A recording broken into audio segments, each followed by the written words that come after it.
عشان تكوني ملكة في بيتك لازم تكوني متابعة كل حاجة، حتى وانتي شغالة في المطبخ تبقي كل حاجة واخدة بالك منها، من نظافتها ومن جمالها، عشان تحافظي على بيتك وعلى ولادك. لازم تبقي انتي الملكة، ولازم تبقي انتي المسيطرة على كل الوضع. يلا بينا نشوف مع بعضينا ازاي هناخد بالنا من بيتنا ومن حياتنا حتى واحنا شغالين في المطبخ، وازاي نعقم المطبخ واحنا برضو شغالين اللي هو التعقيم اليومي. يلا بينا نشوف هنعمل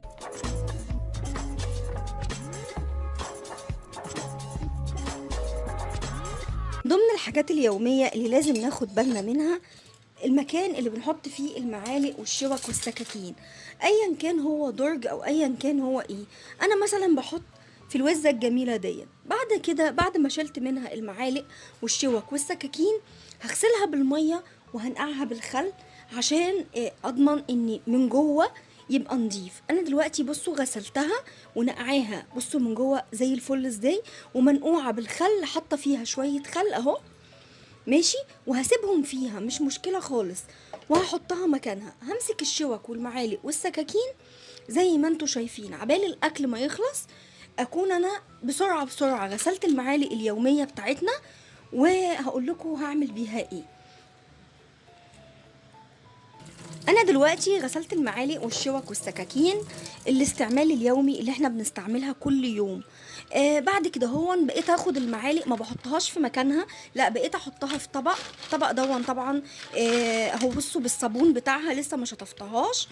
بعد كده هون بحط عليها خل وبحط عليها ليمون. ادي الليمون اهو بعد ما عصرتها، رحت بعد ما اتعصرت رحت رميتها في الميه بتاعتها، عشان برضو يبقى الخل والليمون بيعقمولي الشوك والمعالق والسكاكين اليومية اللي انت بتستعمليها. انت كده مش هتتعبي حاجة، انت الاكل على النار او في الفرن. وبعد كده هون انت في نفس الوقت بتنضفي المعالق بتاعتك، وفي نفس الوقت بتبقى جميلة وزي الفل. يلا بينا نشطفها ونحطها في مكانها، ونشوف بعد كده ايه اللي ممكن نعمله واحنا بنتعامل عادي في اليوم الطبيعي، وفي نفس الوقت هنعقم ونخلي بالنا من ولادنا ومن صحة أولادنا ومن صحة بيتنا. يلا بينا ونشوف هنعمل ايه. وكمان هنمسك الدرج بتاع المعالق وهنجيب فوطة فيها خل، وهنمسح الادراج كويس جدا او فوطة فيها كلور، ونرش كحول كويس في الادراج، ونرص المعالق بتاعتنا بعد ما ننشفها كويس جدا، نرصها في الادراج، ونبقى احنا كده انجزنا الوقت، الاكل على النار او في الفرن، وفي نفس الوقت انت كمان رتبتي المعالق اللي انت هتاكلي فيها كل يوم. زي ما انتوا شايفين دلوقتي البوتاجاز بدأ يتوسخ. طبعا انا كنت بعمل صينية بطاطس، طبعا لازم نحطها الاول على البوتاجاز من فوق لحد ما تتشرب ونحس انها دخلت في السوا، وبعد كده بنحطها في الفرن.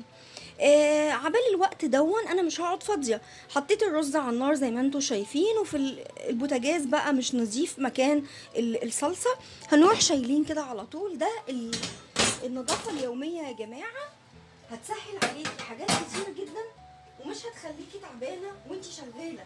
ليه؟ لان الحاجه اوريدي نظيفه، الحاجه اوريدي ما بتاخدش وقت. ليه؟ لان انتي ايدك فيها على طول، فبالتالي مش هتاخد وقت منك خالص. لكن لو انتي سايبه تراكمات وسايبه الدنيا مش نظيفه، فبالتالي الحاجه هتبقى زي ما بيقولوا يعني وساخة على وساخة، هتنشف وهتبقى مش نظيفة. انا هخلص البوتاجاز وهجيلكوا واوريكوا شكله بقى عامل ازاي. زي ما انتوا شايفين البوتاجاز دلوقتي نضف. بعد كده هو مش بستنى ان انا احط بقى الطرات كده وخلاص، لا احنا في وقت ان احنا عايزين نعقم كل حاجة، كل حاجة انتي تستخدميها تبقى معقمة.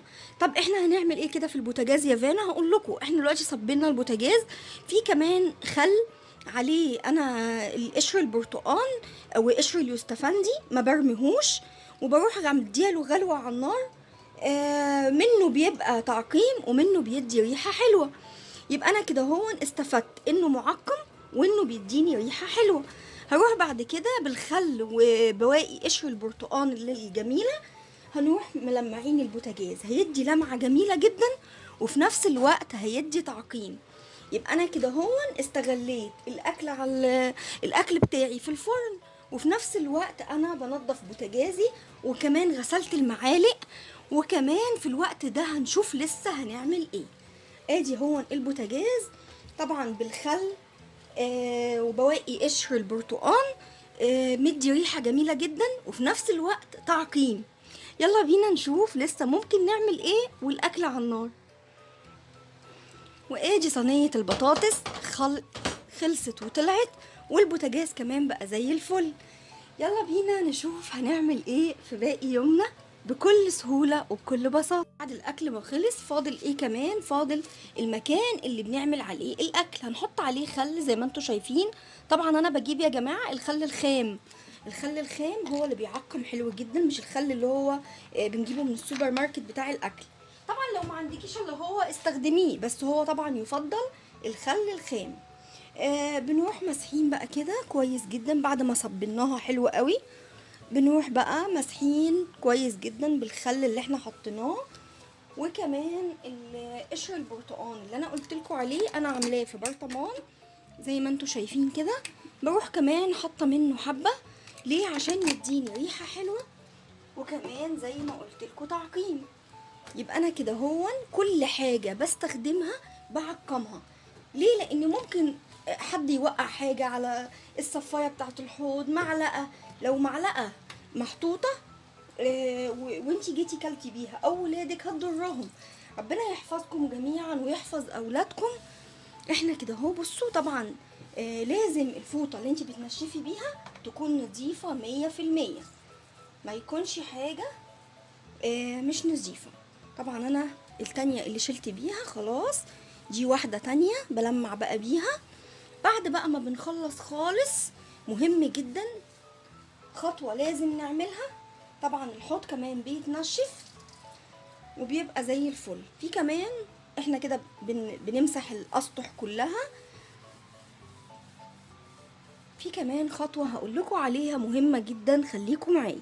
مهم جدا بعد ما تخلصي كل اللي وراكي في المطبخ تجيبي طبق او اي انت هتعملي بايه، تجيبي بقى كل فوط المطبخ بتاعتك وتروحي حطاها فيه زي ما انا بعمل كده اهو، وتحطي عليها كلور اي نوع.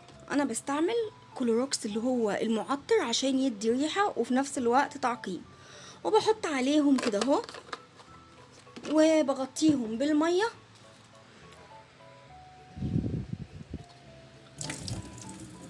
اهو،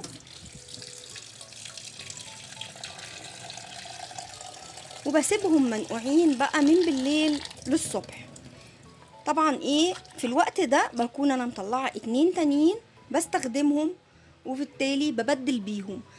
لكن تستعملي اللي انتي نضفتي بيهم وخليتي الدنيا زي الفل بيهم تروحي مستعملاهم تاني، ده كده غلط جدا جدا جدا. احنا دلوقتي معقمين دول اهو، بنسيبهم بقى كده هو يتعقموا من بالليل للصبح، واحنا في الوقت دون بنستعمل بقى فوط تانية. وفي نفس الوقت وكذلك قصدي بتبدلي بالطريقة دي الفوط بتاعتك، وكمان بتتأكدي ان كل الاسطح نظيفة زي ما انتوا شايفين.